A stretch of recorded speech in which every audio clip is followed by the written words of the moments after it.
Good morning and welcome to my thought for the day. Today I'm going to read the story of one of those people who Jesus met and whose meeting with Jesus transformed his life. He didn't need physical healing, but he needed a change in his life. I'll read it to you. It's from Luke chapter 19, verse 1. Jesus entered Jericho and was passing through. And there was a man named Zacchaeus. He was a chief tax collector and rich, and he sought to see who Jesus was, but could not on account of the crowd, because he was small of stature. So he ran on ahead and climbed up into a sycamore tree to see him, for he was to pass that way.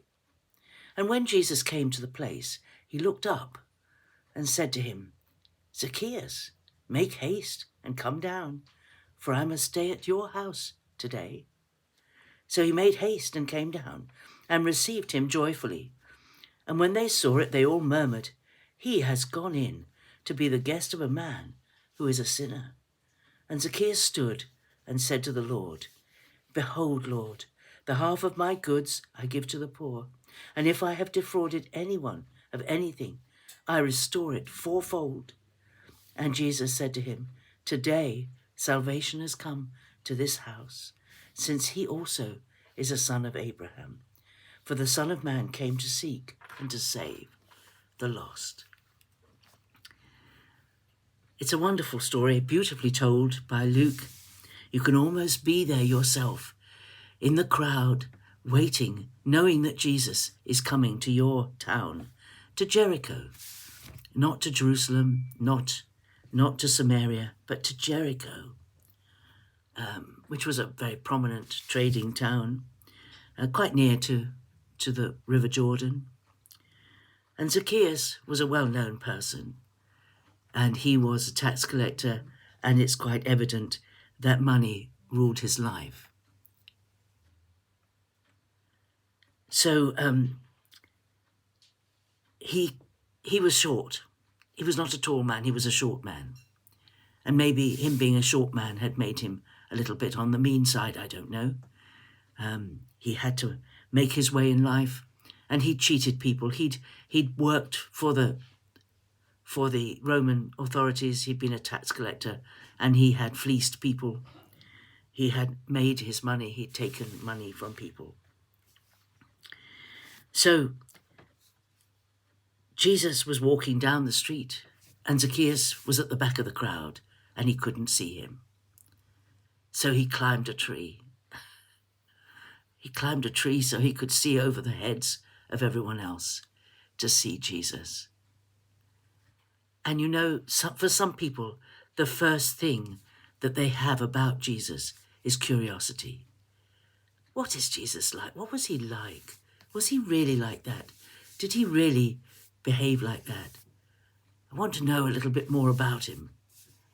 And I need to find a way to learn about him, to see who he is, because I'm sure that the crowd did not let him through because they didn't like him. They didn't like him. He wasn't their favorite person. And he climbed the tree in desperation to see Jesus. And I wonder what went on in his heart as he saw Jesus. I wonder whether there was a moment when Jesus looked up and their eyes met, and his conscience was quickened, and he knew how different he was to Jesus. He knew how bad he was compared to how good Jesus is. He knew it. You know, when we meet Jesus, he goes right to the heart of the problem. Jesus is the living word, and the living word and the written word are sharper than a two-edged sword. That's what it says in Hebrews, isn't it?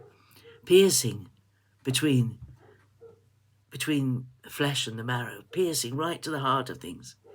Jesus looked at him, and I wonder how he felt. And then, wonder of wonders, Jesus addressed him by name. Zacchaeus, make haste and come down. I must stay at your house today. And that acceptance of Jesus, of this man that nobody else wanted to know. Jesus wanted to come to his house. Nobody else came to his house. None of the religious leaders of his town would have eaten with him.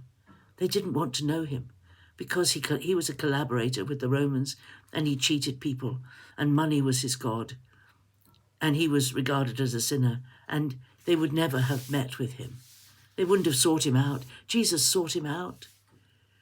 Even knowing what he'd done and what his thinking was like and that money was the center of his world, Jesus called him by name. Zacchaeus, come down. Come down quickly because I'm coming to your house. And the people reacted. They didn't like it. He's gone to have a meal with that rogue. He should be going to somebody else's house. Somebody else who's a good person. Fortunately or unfortunately for us all, that none of us are good. None of us are good. All of us are like Zacchaeus. All of us have things that we don't want exposed. We have things that we're ashamed of, things that we wish we'd never done. And sometimes those things make us think that Jesus would never want to know us. And yet he does. He reaches into our innermost being and calls us by name. Says, do you want me to come? Do you want me to come? Do you want me to come and visit? Do you want to get to know me? Do you? And if we say yes, we start on that amazing journey of discovery of who Jesus is and how wonderful he is. And as we discover it, he changes our lives. By the end of this meal, or we're not sure it's even at the end of the meal, he's come in. They must have taken time preparing the food and everything. There would have been conversation and everything. And Zacchaeus is overwhelmed by the fact that Jesus wants to know him. And that is enough for him. It changes his life. He stands up and declares publicly, I'm changing. My value system has changed. Money is no longer my God. Jesus is my God. I'm giving it away. I've discovered that all the things I thought were most important and of great value are nothing compared to knowing Jesus. And I'm giving it away. I'm giving half my goods to the poor. I'm giving it away. And I'm going to give back 4 times what I've stolen or defrauded from anyone. Restitution. I think that's the most wonderful sign of salvation, is that we not only change, but we make good what we did before, if we possibly can. And that's what Zacchaeus did. And Jesus said, today salvation has come to this house, for the Son of Man came to seek and to save the lost. That's his purpose. He didn't come to condemn. He came to save.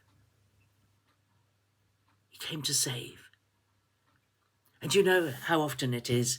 I'm just thinking about an example. I've just got time to tell you of a person who came to faith, and I knew that person quite well, and I knew the things that she had done in her life.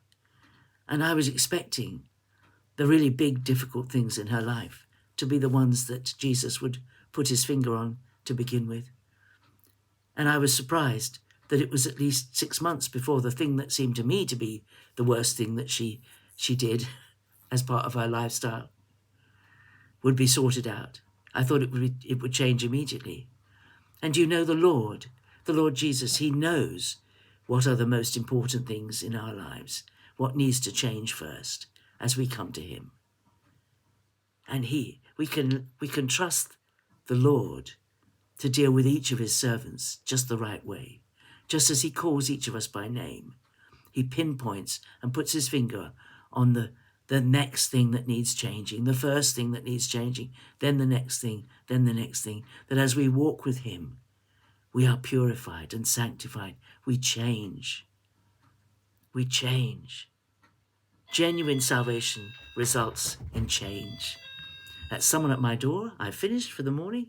God bless you. Have a great day. See you tomorrow.